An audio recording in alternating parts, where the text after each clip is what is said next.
There you go.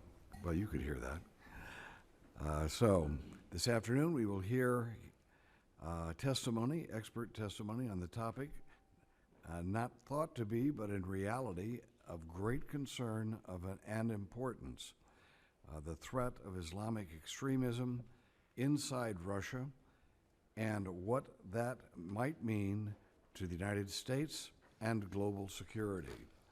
The fight against violent radical Islam is one of the major challenges of our time. Islamic terrorists have targeted numerous countries for attack, including the United States and Russia. They have declared war on the modern civilized world. Their barbaric actions in Syria remind us daily of their depravity. They must be stopped and they must be defeated. The future of America, Russia, and yes, Western civilization depends on that. The lives of millions will be in jeopardy if we don't do what's right today. Given the global nature of this fight, it is in the interest of our national interests to understand the growth of extremism in other parts of the world and in other countries such as Russia.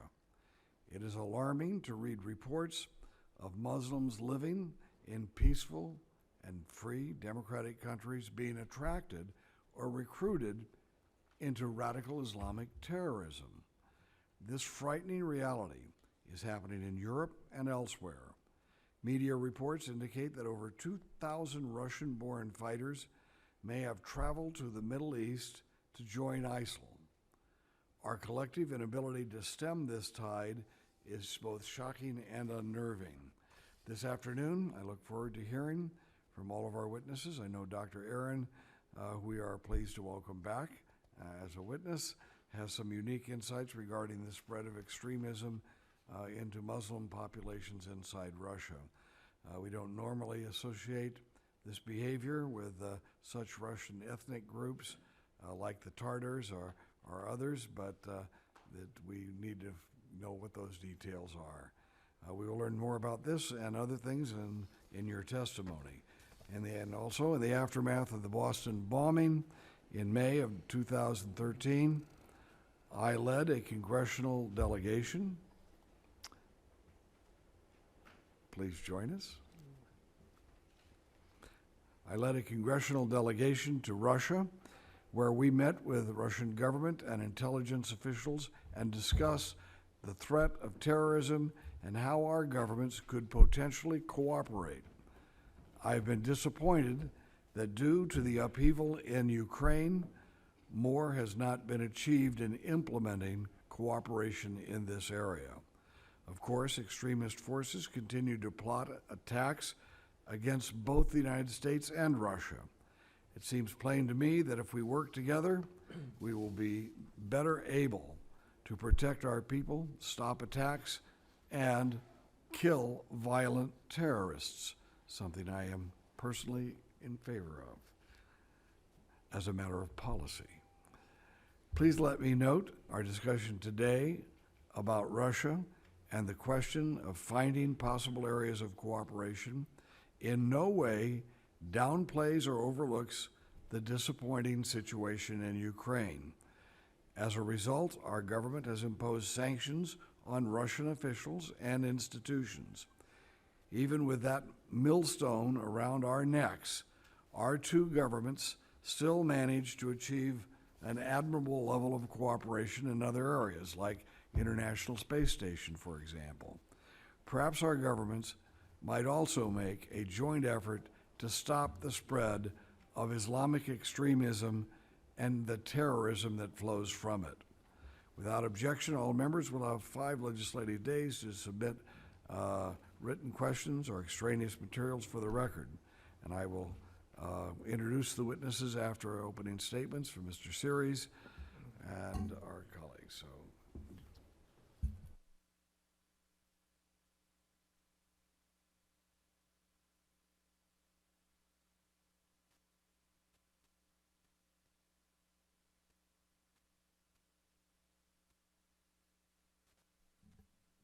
To position Russia as a counterweight to the United States.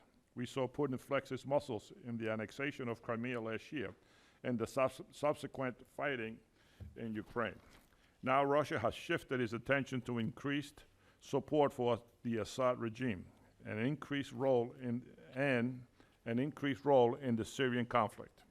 At the UN this week, Putin continued his talk of the importance of mounting a broad effort to support Assad as the only way to fight against the spread of the Islamic State.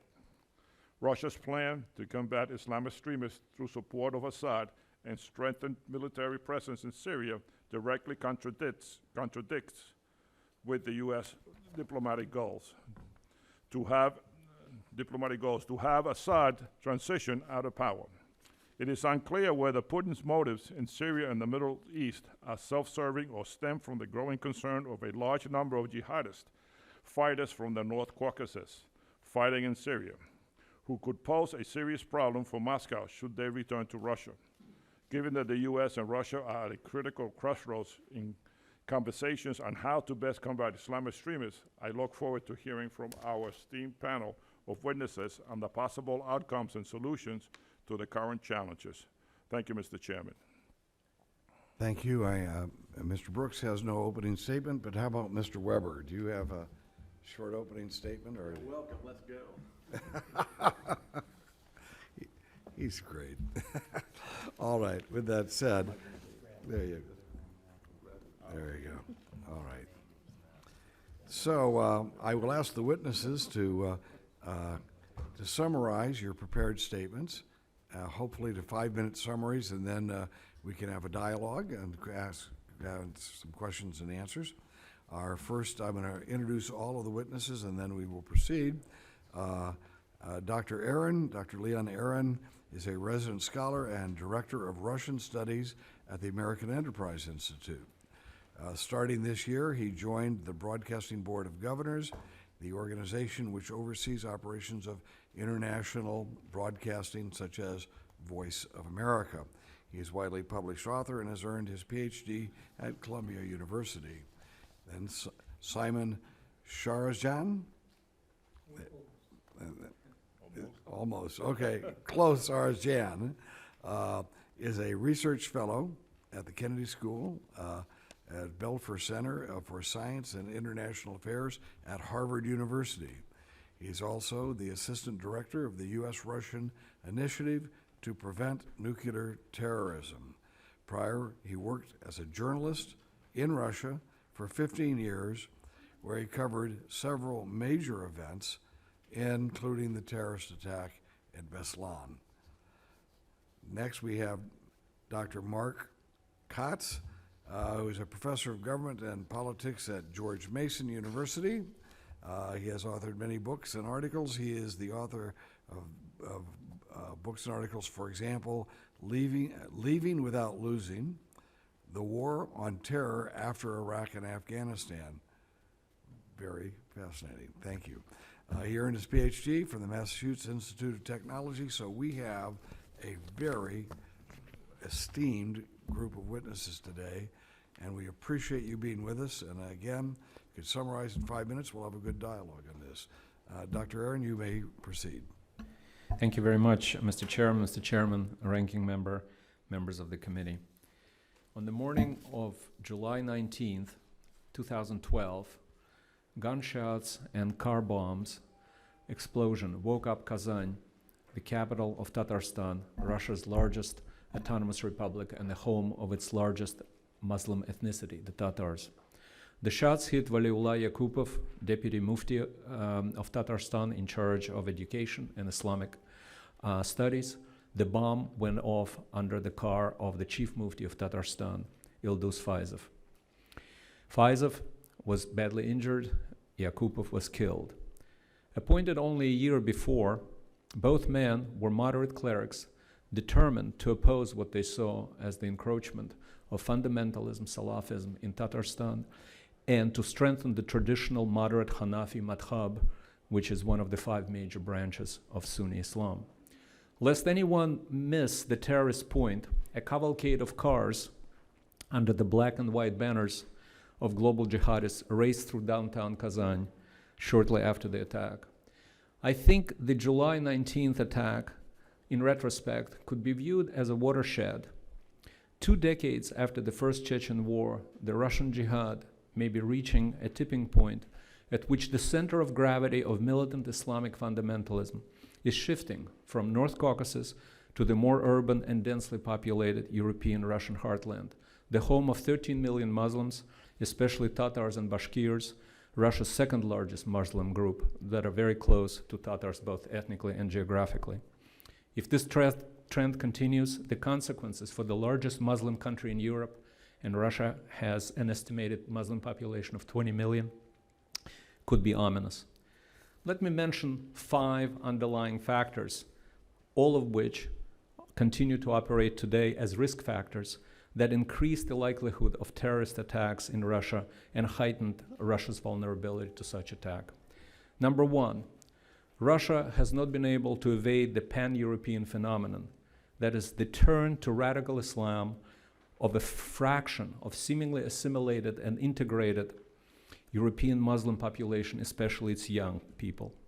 2, the exposure after the fall of the Soviet Union of an estimated tens of thousands of Russian Muslims to Salafism and Wahhabism in the course of theological studies in the Middle East.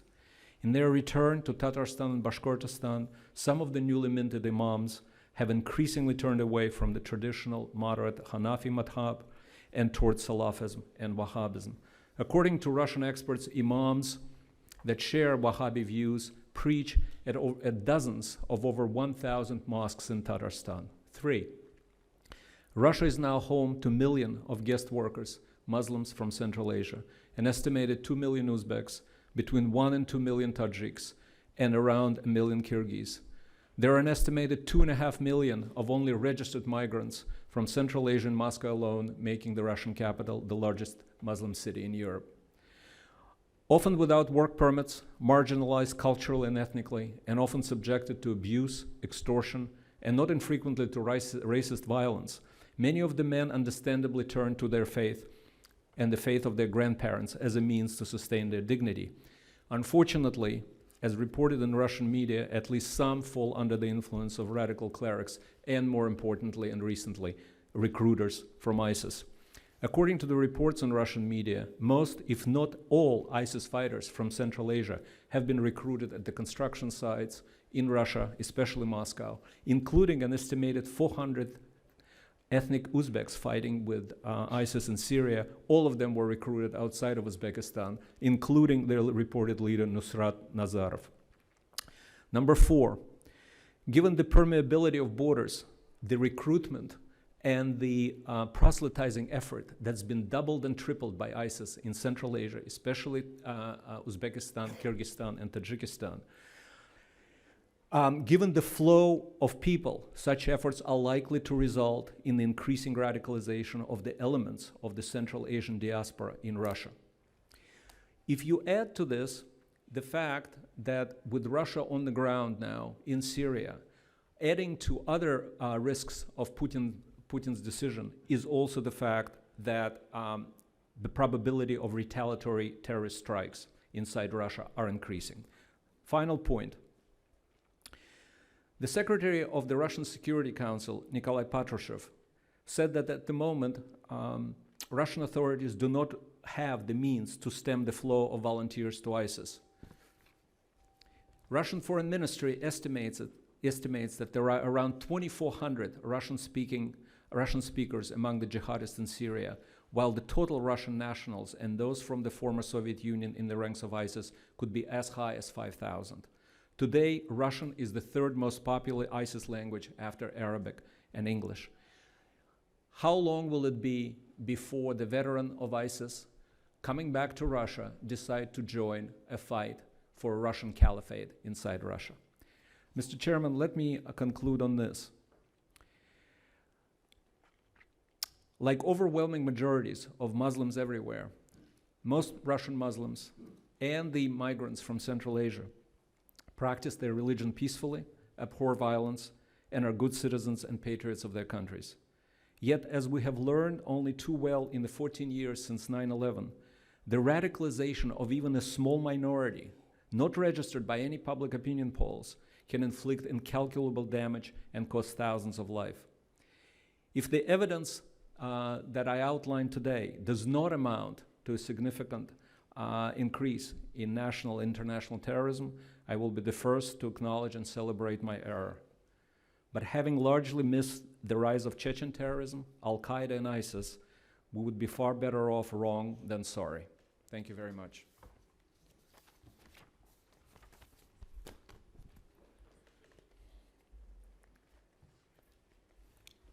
Mr. Chairman, distinguished members of the committee, thank you for inviting me to participate in what I believe is a very important event. I will present my view on prospects for U.S. Russian cooperation in countering terrorism. And I will start with an observation made by Winston Churchill, who is often quoted as saying that Russia is a riddle wrapped in a mystery inside an enigma. Fewer, though, remember the remainder of that saying, which is that perhaps there's a key, and that key is Russia's national interest when it comes to discerning Russian actions. There's no strategic document Russian strategic document or statement that would offer a hierarchy of vital national interests, but I've taken liberty to distill some of the statements to build such a hierarchy. In the statement that you have of these interests, at least 3 of 7 vital national interests of Russia, at least 3 are affected by the political violence in the Middle East. And of these 3 interests, which prevent insurgencies in Russia, in areas adjacent to Russia, prevent large-scale terrorist attacks on Russia and its allies, and prevent proliferation of weapons of mass destruction, particularly nuclear weapons to countries and also non-state actors. At least 2 of these interests converge with U.S. vital national interests as formulated by the Commission on America's National Interest in 2000 and subsequent projects. So therefore, both countries share an interest in ensuring that the dual threat that emanates from the Middle East insurgency there is contained. And that comes to countering the rise of ISIS, continuing to dismantle or keep Al-Qaeda on the run, as well as denying these and other terrorist organizations any access to weapons of mass destruction, in particular to nuclear weapons.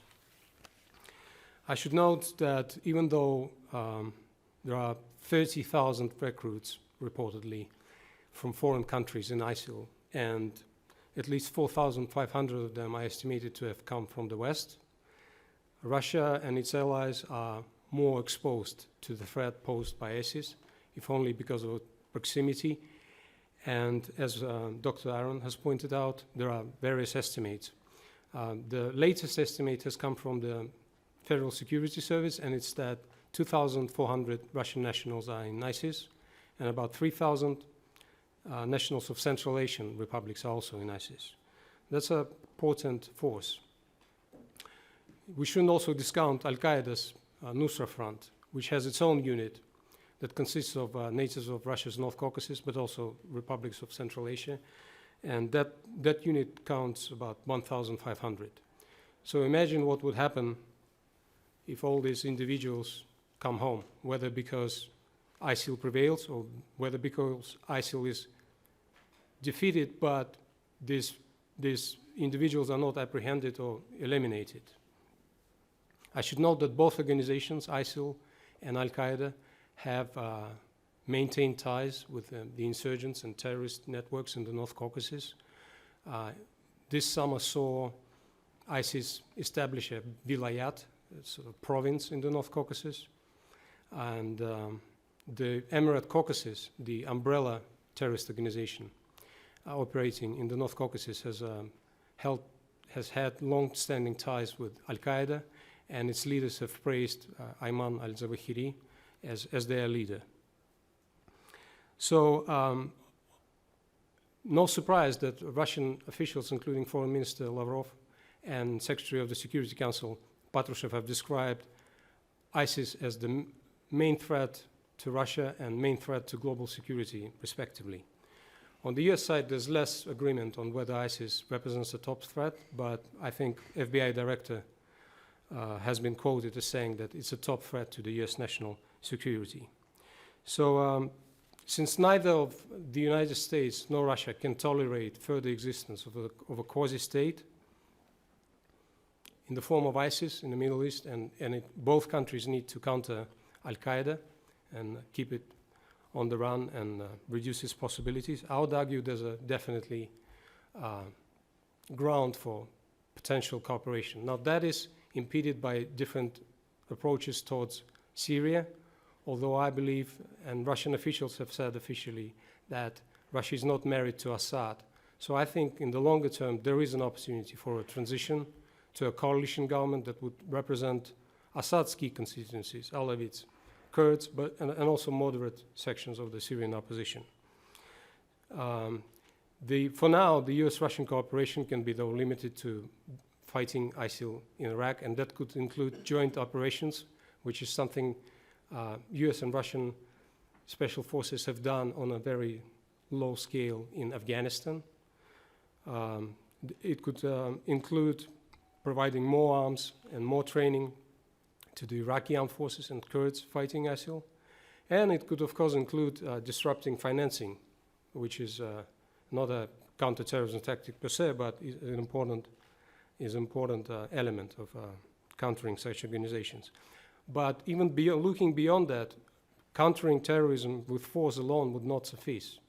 So there are certain root causes and contributing factors that I'm not going to list, but are in the statement, that both Russia and the United States need to address as they think how to defeat terrorists, not only in the Middle East or contain them, but also in their own countries. Of the deep-rooted and structural causes, I would point out relative social-economic deprivation, historical grievances, poor quality of governance, and political instability. Of factors that facilitate this violence, I would point out spread of violent ideologies and primarily militant form of Salafiyah, or so-called Wahhabism, as Dagestani officials call it. And finally, the third group of causes, motivational causes, I would point out to the abuses of population. If there's anything that creates grievances, it's the abuses of population at the hands of authorities. So let me conclude by saying that cooperation between the United States and Russia against terrorism in general, and ISIS and Al-Qaeda in particular, can not only significantly advance international efforts to contain these organizations' expansion within and without Iraq and adjacent countries, but it can also help to stop the slides towards a new Cold War between West and Russia in the wake of the Ukraine crisis. Although these factors are not exactly, there's no bargain. I mean, the Ukrainian crisis will have to be resolved regardless, but that cooperation, let me repeat, will help to stop the slide towards a new Cold War. Thank you. Mr. Chairman, distinguished members, thank you so much for the invitation to speak to you today. I'd like to address the Syrian aspect of this issue. Unlike in Ukraine, where Moscow has openly declared that its motive for intervention and support for separatist forces is being undertaken to counter the West, Russian officials have characterized their support for the Assad regime in Syria as actually being in Western interests, even if Western governments do not quite seem to understand this, since it serves the common goal of combating the Islamic State. Russian President Vladimir Putin recently described the Assad regime as an important ally in the fight against the Islamic State. It is evident, he stated recently, that without an active participation of the Syrian authorities and military, without participation of the Syrian army inside the territory, as the military say, in the fight against the Islamic State, terrorists cannot be expelled from that country and from the region on the whole. Russian Foreign Minister Sergei Lavrov described the Assad regime as a crucial ally against Islamic State. He declared that the Syrian president is the commander-in-chief of probably the most capable ground force fighting terrorism. To give up such an opportunity, ignore the capabilities of the Syrian army as a partner and ally in the fight against the Islamic State, means to sacrifice the entire region's security to some geopolitical moods and calculations. Now, while the West may not like Assad, Russian officials and commentators are saying, his authoritarian regime is preferable to an even worse one that Islamic State would establish, that would pose a real threat to Western as well as Russian interests. Furthermore, Assad regime forces are needed in order to stop Islamic State from taking over more or even the rest of Syria. Western insistence that Assad must step down then is foolish, since this would gravely weaken the forces fighting against Islamic State. The West then should work with Moscow and the Assad regime against the common threat and not against them. This argument is based on the premise that the Assad regime is actively fighting against Islamic State. There have been numerous reports, though, that the Assad regime and the Islamic State have actually not been fighting with each other, or not doing so very much. A widely quoted study by IHS Jane's Terrorism and Insurgency Center at the end of last year noted that the Assad regime's counterterrorism operations skew heavily toward groups whose names aren't ISIS. Of 982 counterterrorism operations for the year up through November 21st, 2014, just 6% directly targeted ISIS.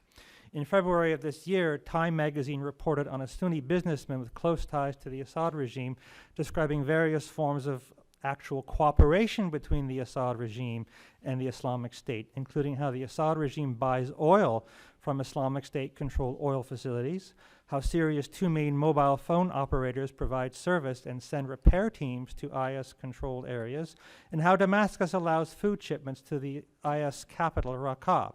At the beginning of June 2015, U.S. Embassy Damascus accused the Syrian government of providing air support to an advance by Islamic State militants against opposition groups north of Aleppo.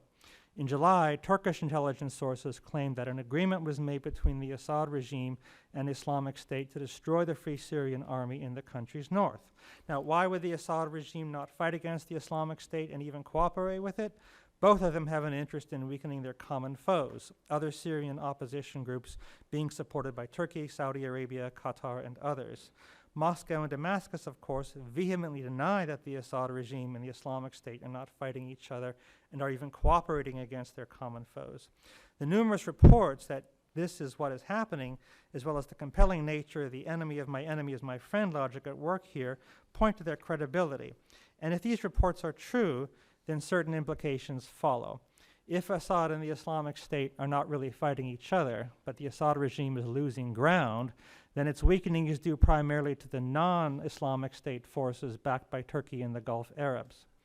Russian military support to the Assad regime is likely to be used primarily against those forces that are most threatening to Damascus, i.e. the Free Syrian Army, the al-Nusra Front, and all the others, and not against the Islamic State, which is less threatening to it. Russian calls for the West to work with Moscow and Damascus in the fight against the Islamic State, then, are really intended to elicit Western acquiescence to increased Russian support for Assad regime efforts to combat its more threatening non-Islamic State opponents, as well as to divide Western governments that fear Islamic State more than the Assad regime on the one hand, from Turkey and the Gulf Arab states, which are more focused on supporting the downfall of the Assad regime through supporting its non-Islamic State opponents on the other. What all this suggests is that the recent increase in Russian military involvement in Syria is motivated much less by a desire to combat the Islamic State than by the desire to protect the Assad regime against its more active non-Islamic State opponents, as well as to blunt the actions of Western and Middle Eastern actions aimed at supporting them. Thank you. Well, thank you all for this actually quite diverse view of what's going on and what we should do. I hope maybe by the end of this hearing we can actually come to some conclusions, but you're so much wiser than I am, I feel. All right, Dr. Aaron, Dr. Katz just basically called into question whether Assad is actually as anti-ISIL as we have been led to believe. Could you give us your assessment of that, please? I'm sure Mark looked deep into that. I was concentrating largely on the spread of fundamentalism, militancy inside Russia from the North Caucasus. But intuitively, gangsters usually find common language, as Stalin did with Hitler, for example. So I would not be surprised if that's the case. And in any case, they do come to blows, but first they take care of the pro-Western liberals. So, and again, that may not just apply directly to the Free Syrian Army, but historically, I would think that that's probably quite accurate. As somebody who's been dealing, studying Putin and his ideology and his goals, I agree that, even regardless of what Putin's plans are with respect to Assad per se, I think they're secondary. I think the most important thing to Putin in Syria is what I call the implementation of the Putin doctrine, as I articulated a few years back, which is the recovery of geopolitical assets lost by the Soviet Union in the fall of the Soviet state. He wants to establish the presence of Russia in the Middle East as probably the dominant outside player. That's the first thing.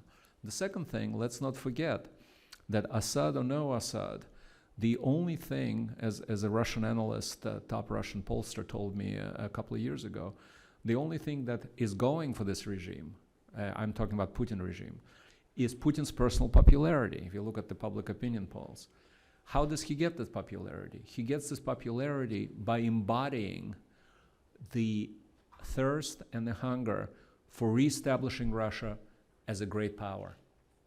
This is what happened with Crimea, this is what happened with Ukraine, and now this is what's happening in Syria. I think this is the key motivational force, the key motivation for Putin to be present in Syria. And one last thing, again, which has nothing to do with his support for Assad.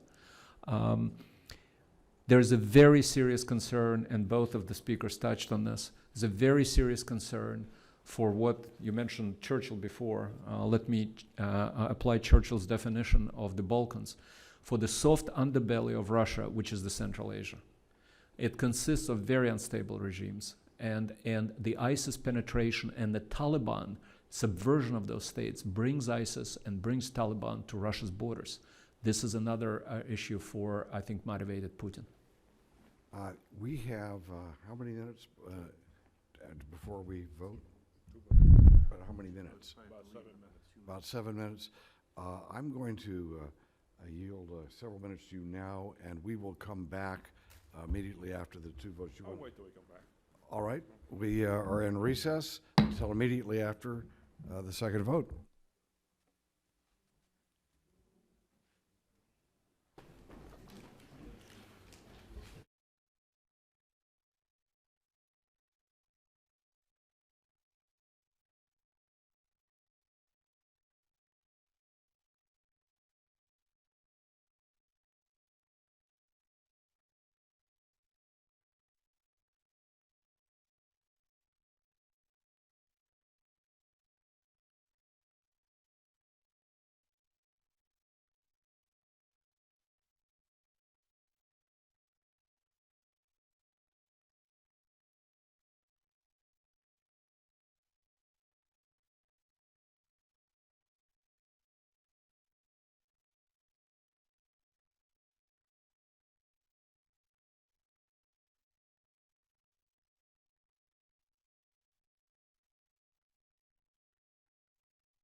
I will finish my questions after Mr. Series has his chance to. Okay, I will just look again, as there was a wonderful diversity of opinion here, and a whole new concept which I had not heard. And let me just ask then, from your testimony, you're suggesting that Assad is not someone who is as anti-radical as we have been led to believe, and that he would, if we, and with Mr. Putin's involvement with Assad, is not going to direct them toward ISIL, but direct them towards his own, or the non-aligned movements? I think that Assad is, obviously he's opposed to the jihadists, and they're opposed to him.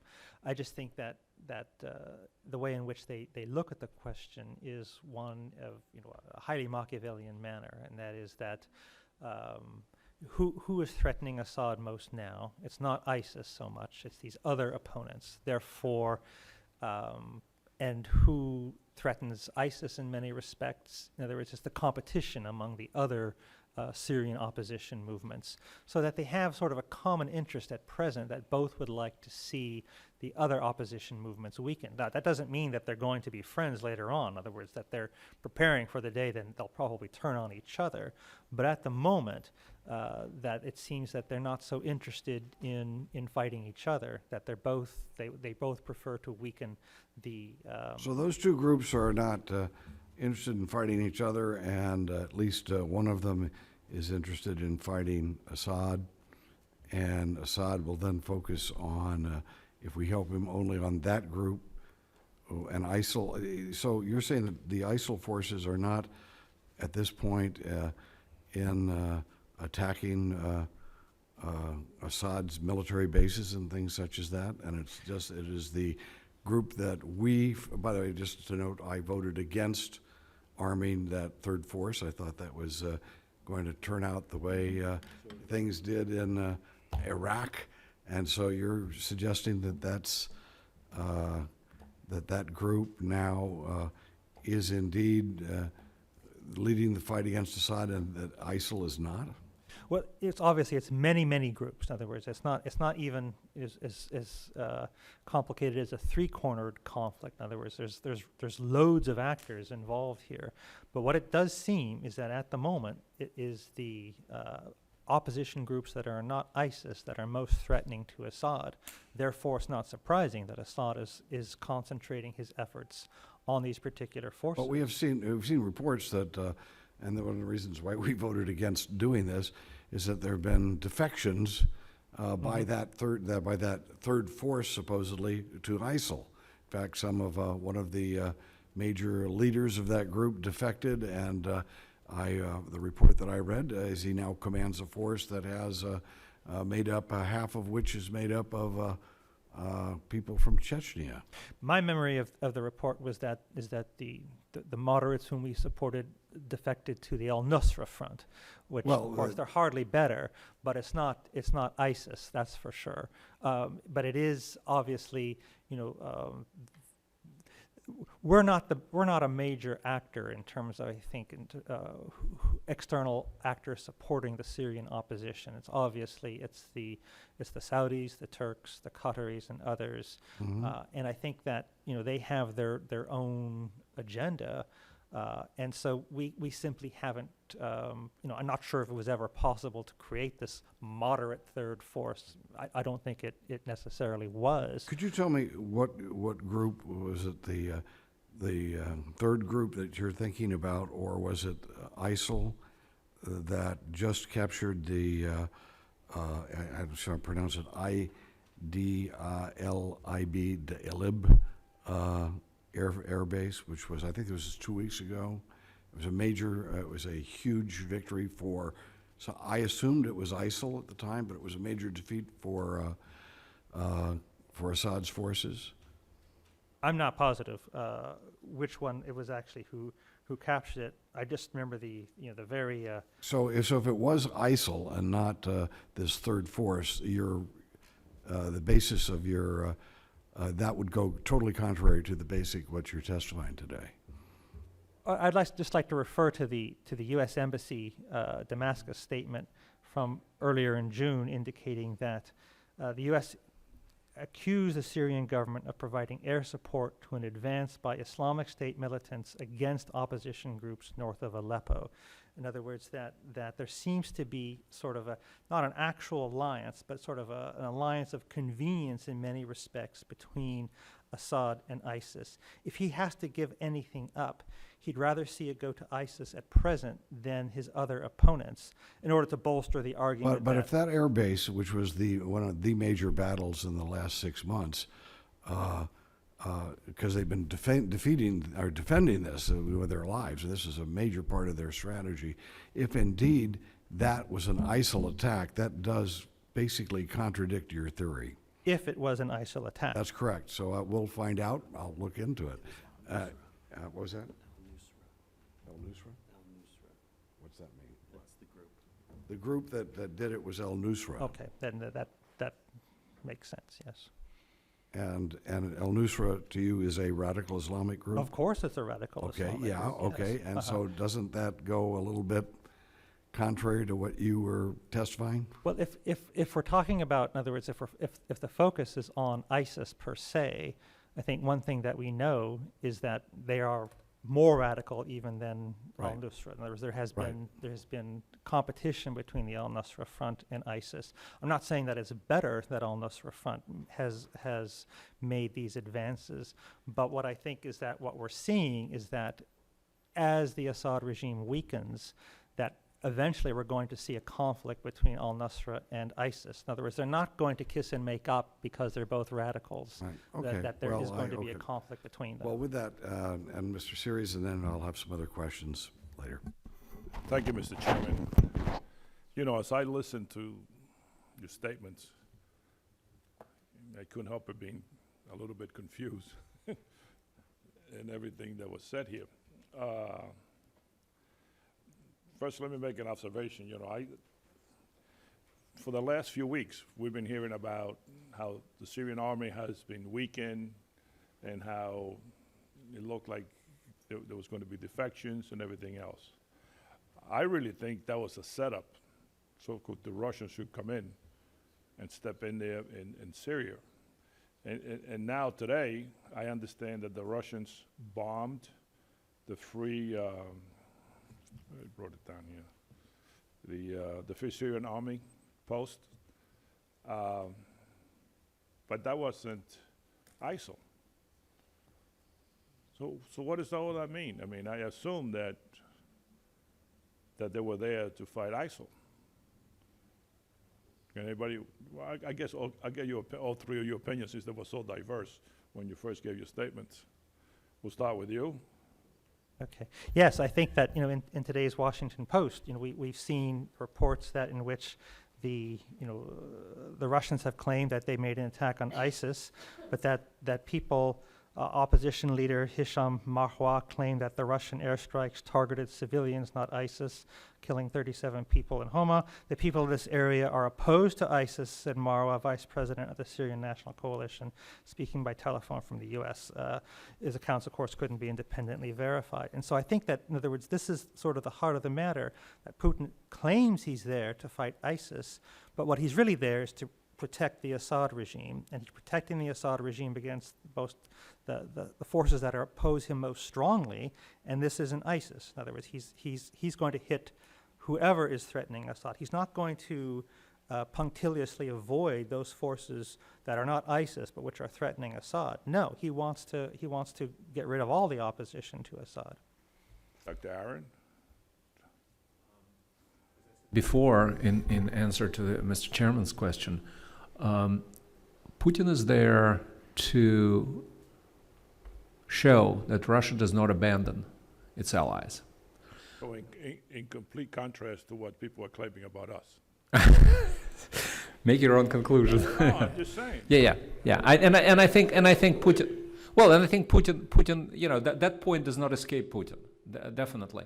Well, you notice that immediately almost coincidental, Iraq now is cooperating with Russia on intelligence matters, and we're not worried that what secrets is our Iraqi, I guess, allies are going to give Russia. It was a headline today. So Putin is there to show that Russia does not abandon its allies.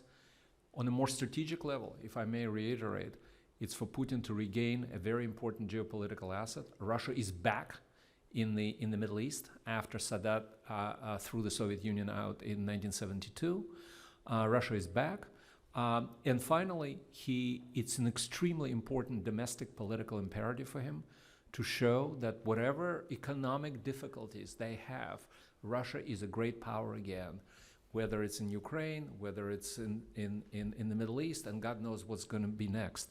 So these, to me, is I think is how Putin calculates it, and it doesn't. Frankly, so long as the regime that he supports is in power, I think that's Putin's strategic goal. Who he has to bomb along the way is I think is a secondary matter to him. He leaves it to the people on the ground. What do you think? Well, I haven't seen reports what Russian warplanes have bombed what.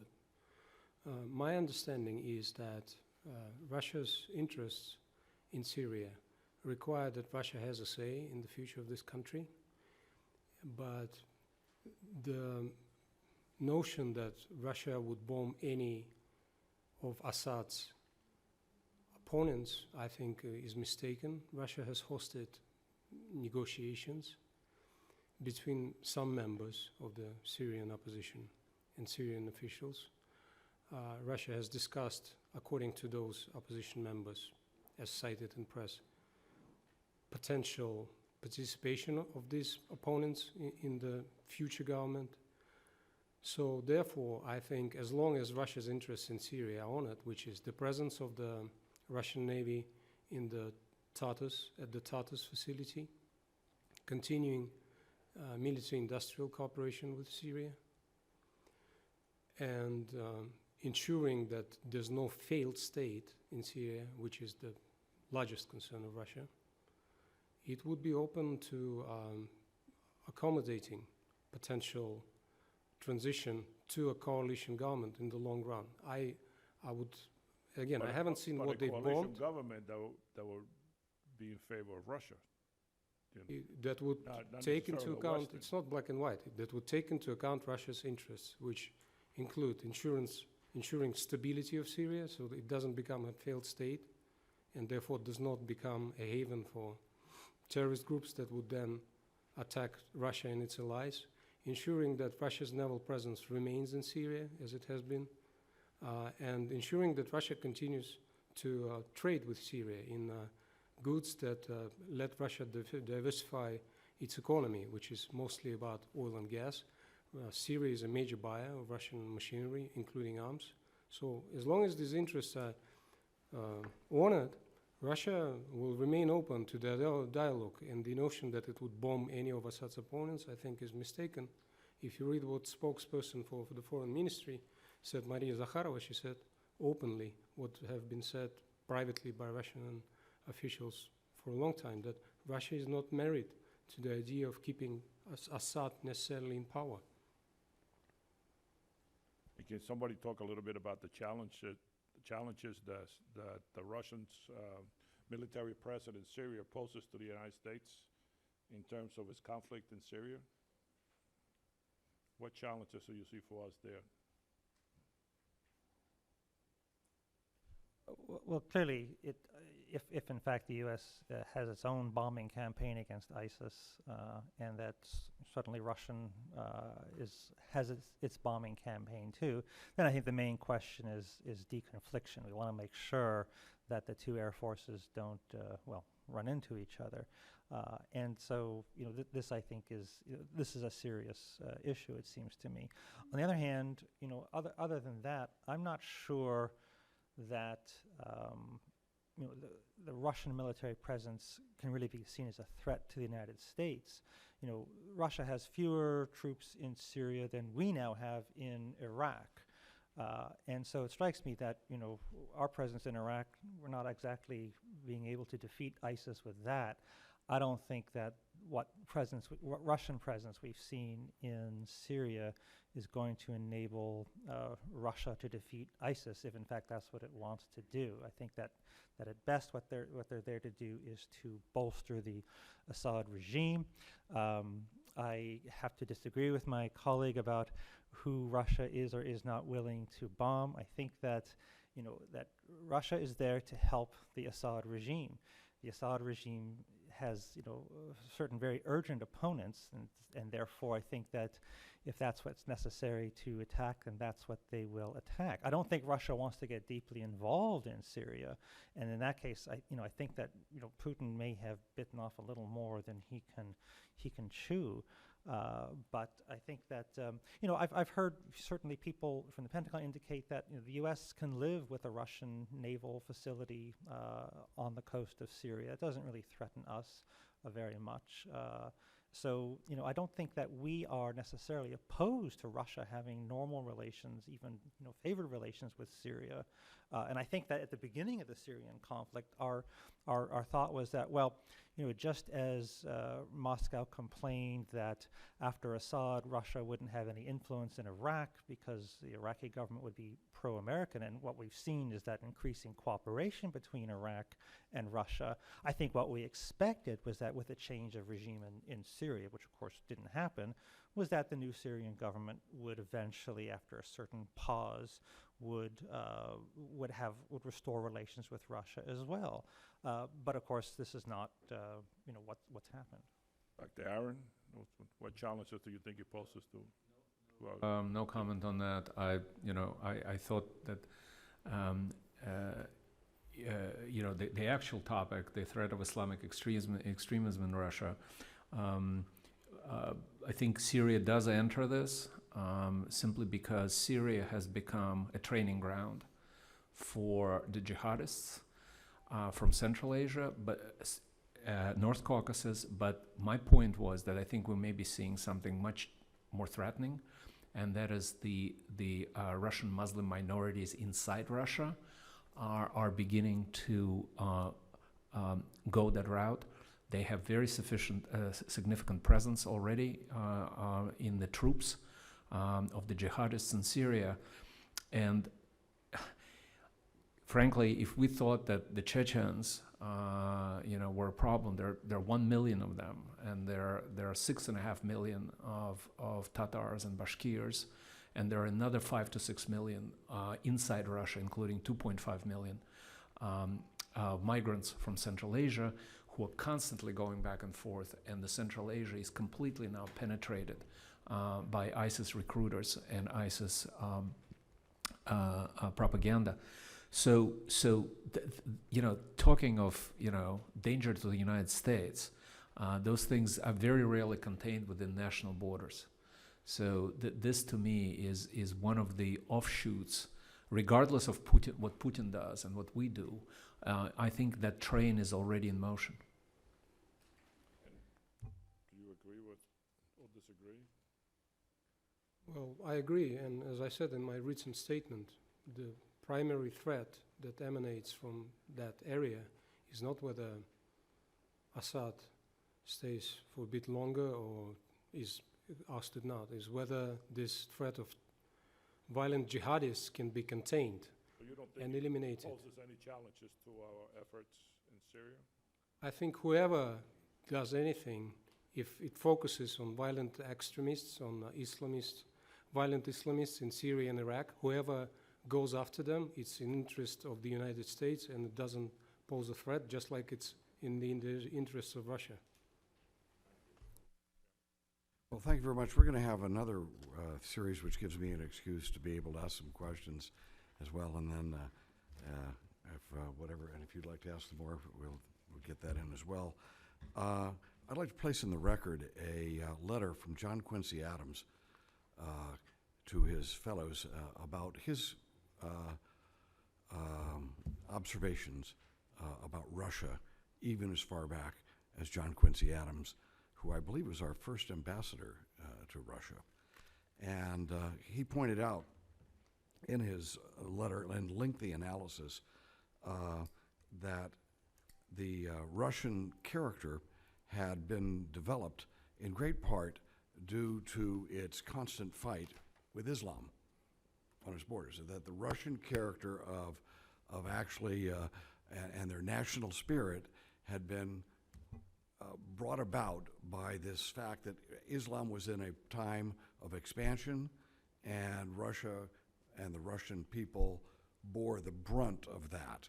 And thus, the idea that something could happen in the Islamic world that would be a great threat to Russians is something that is not just what Putin believes, but something that is ingrained in Russian people who over the years have had tragic incidences with, for example, a school in Basilan, I guess you pronounce it. Is it Basilan?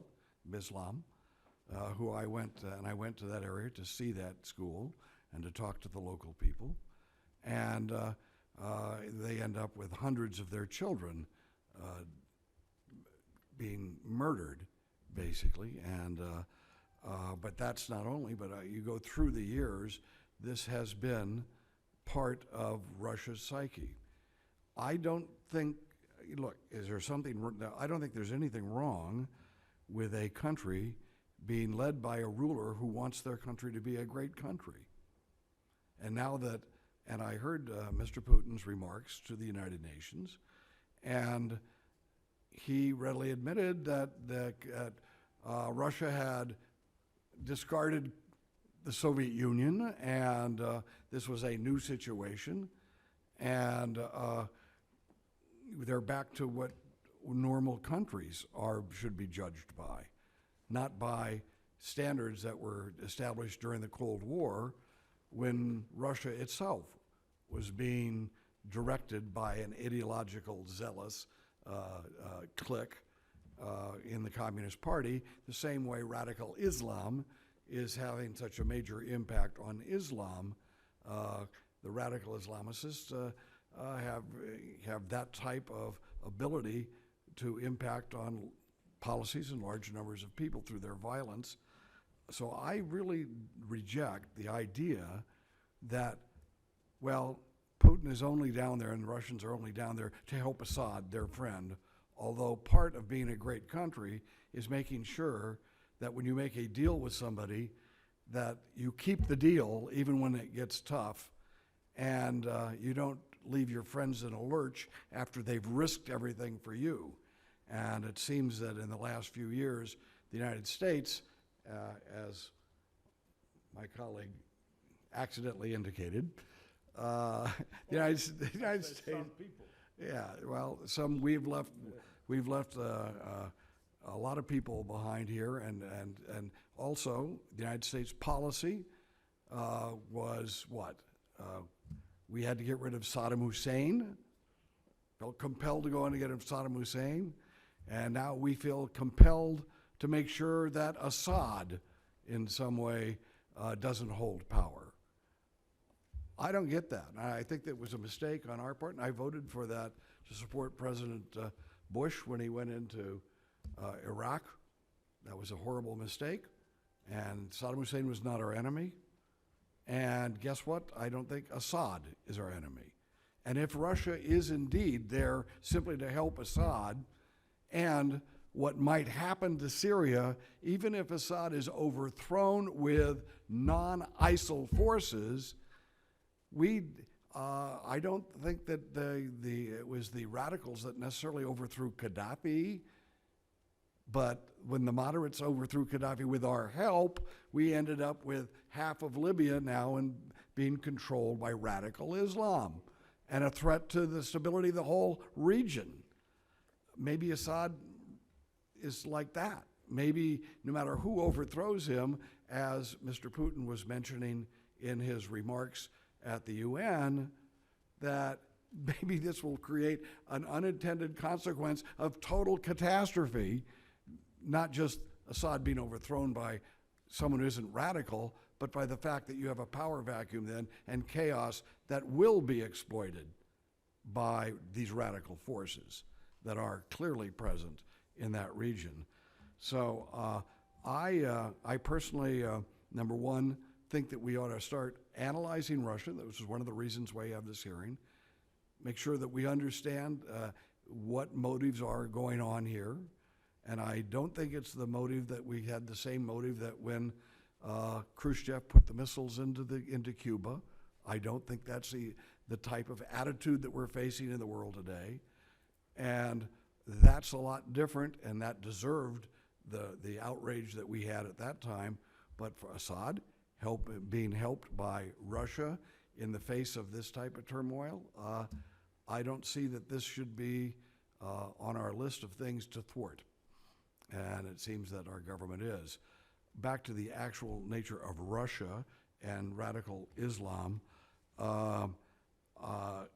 do you think, with all the testimony we've heard today, I mean, it seems to me that wouldn't a government of Russia be justified in being concerned to hear that there are 5,000 Russian people who might, at the end of this, come back home and start committing the types of terrorism that is being experienced in different parts of the world? Isn't that a justified fear? Okay, you can please feel free to comment. Whatever. It is. And the fact that the Russian language is now the third most popular, and that, you know, I have all kinds of stuff that you cannot fit in 5 minutes, but, you know, there've been reports that there were graffiti in Russian in Syria which read, Putin, we will pray in your palace, or through Tajikistan to Russia, which was one of the slogans of several groups. There is the Islamic movement of Uzbekistan. I mean, this is a very vulnerable area.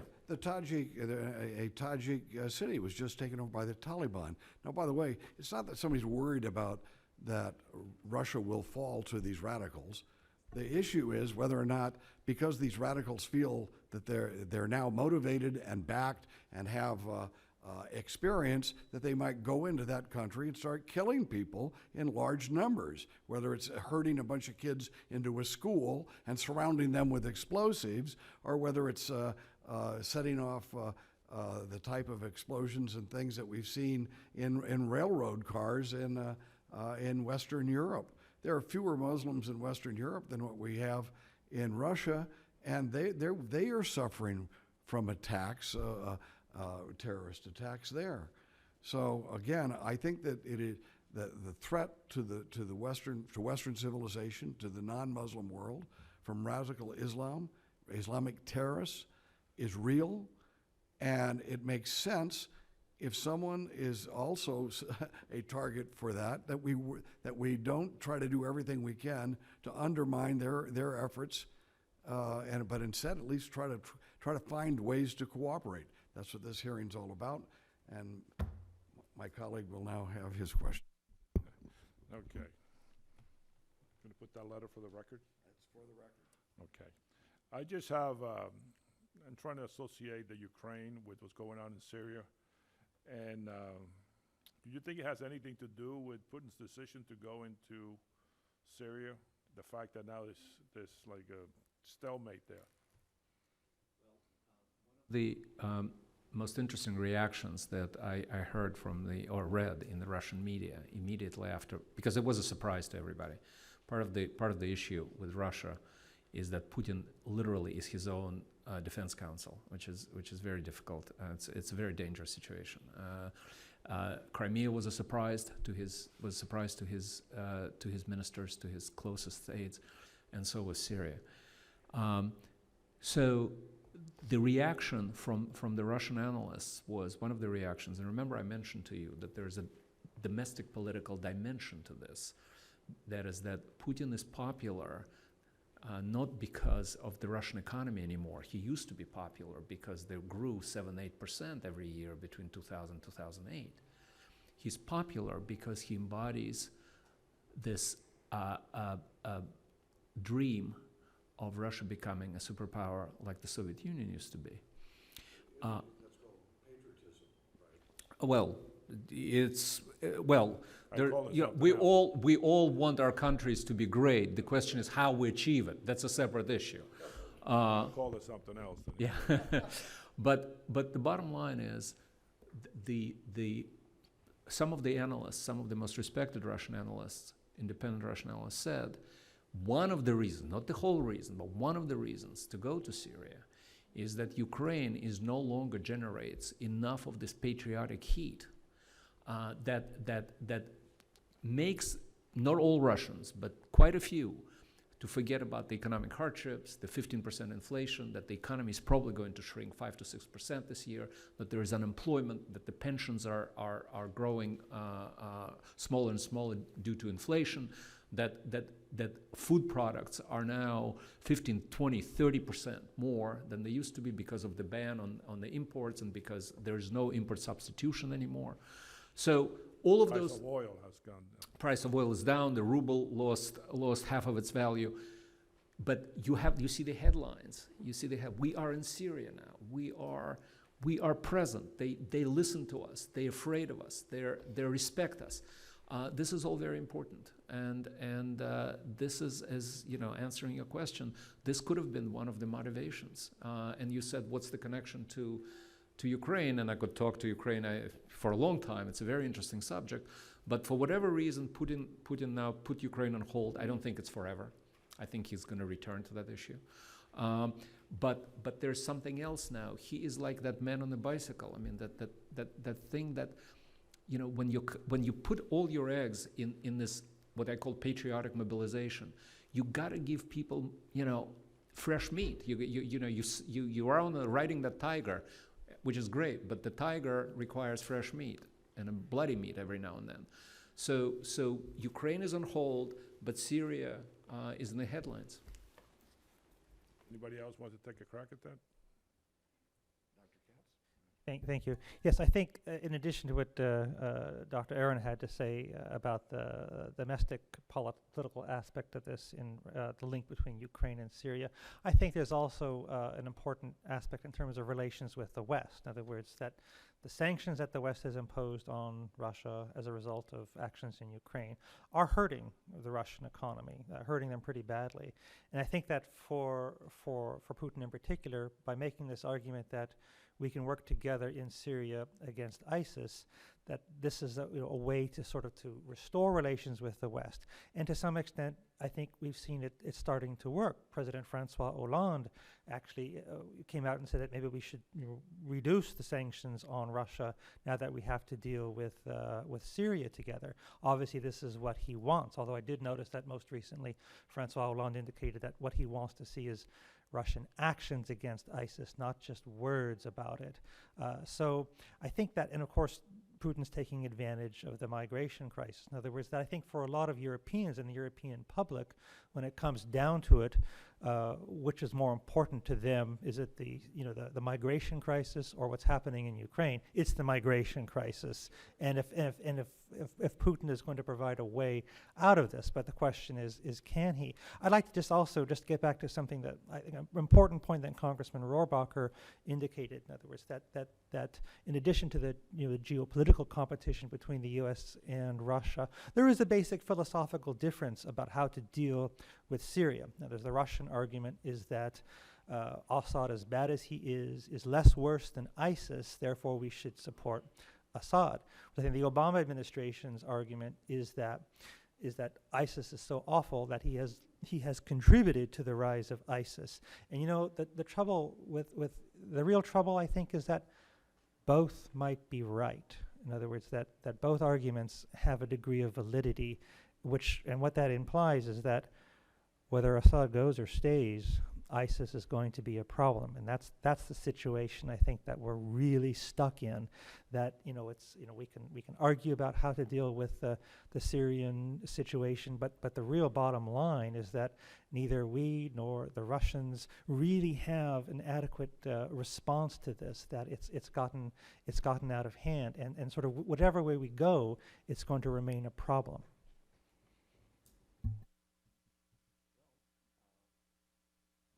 Thank you, But, Mr. Chairman. let's give our panelists each 1 minute to summarize what they would like to summarize on the issue, but 1 minute. And please, then the chairman, with his prerogative, will have a final statement as well.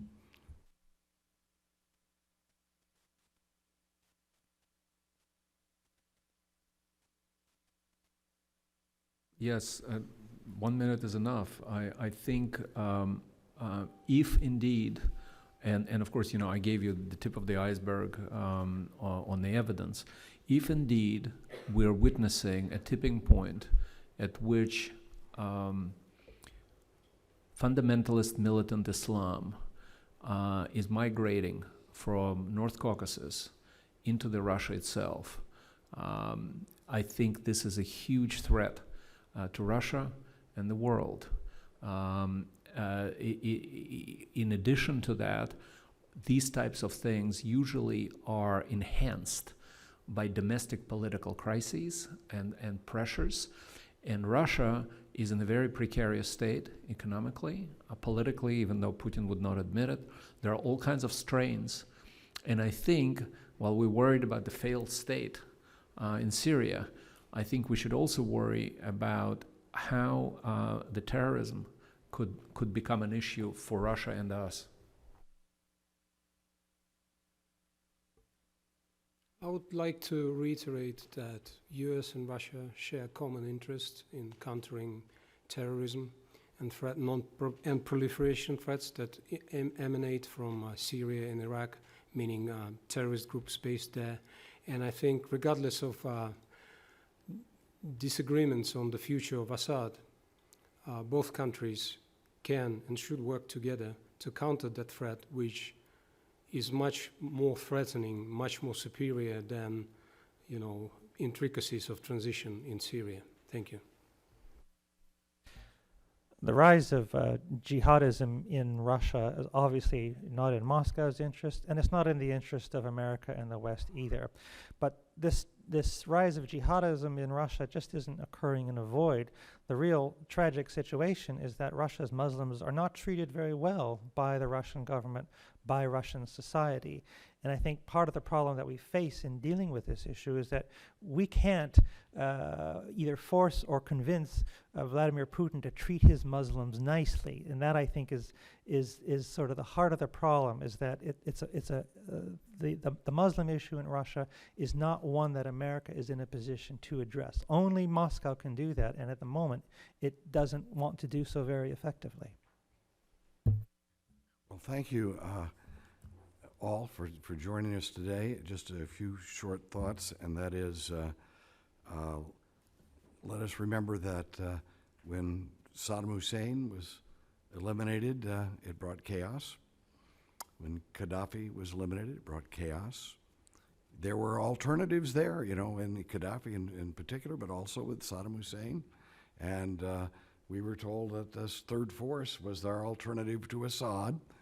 And I think the Russians are very concerned that even if Assad is eliminated by this third force, even if that's the case, you're going to have just what happened to these other countries. Chaos, which is then exploited by the most radical Islamic forces within those societies. And what would that impact on Russia, as which we described today? This is a greater concern than actually is in Western Europe. And we can see what's going on, the frantic way Western Europe is dealing with radical Islam and the impact of it. President Putin several months ago, I think it must have been 6 months to a year ago now, went down and provided President el-Sisi of Egypt $2 billion worth of credit. $2 billion, even at a time which we've had testimony of a weakness in the economy of Russia. Now, why did that happen? Is that just because he wants Russia to dominate Egypt? Listen, Russia is like England and other great countries in the world, in China, and Japan and India and these countries. These are great countries of the world that their leaders calculate what is good for their country, and in the long run, I believe the reason why that $2 billion and that help to General Assisi was coming forward was because Putin acknowledges that if radical Islam were to take over in Egypt, that these other countries would be swept away in the Gulf, and you would have radical Islam pouring into Central Asia, and that would dramatically impact the security of his country and the future of the world. And I think that there is some strategic thinking going on rather than simply he's a tough guy showing his muscles to the world and he's a gangster thug, which is usually the answers you get when you're trying to come up with a real analysis of what the hell's going on with Russia and these various parts of the world. So with that said, I think we need, and I will just end this, I think the United States needs to cooperate with people who are going to help us defeat radical Islamic terrorism, whether it's Putin or whether it's Assad or whether who that is, because those people especially have the United States in target for their terrorism. If a nuclear bomb goes off from a terrorist group in the United States, it won't be from Russia. It won't be from Assad. It won't be probably from Japan or any of these other countries. It will be from radical Islamic terrorists. And if we're going to protect our people, we've got to be rational, and we've got to reach out to those people who are the enemy of our enemy. And I buy that formula, and I think it will make us safer. And with that said, I appreciate the insights that this panel has given us today in understanding the world and having some good thoughts about what strategies we can use. So this hearing is now adjourned.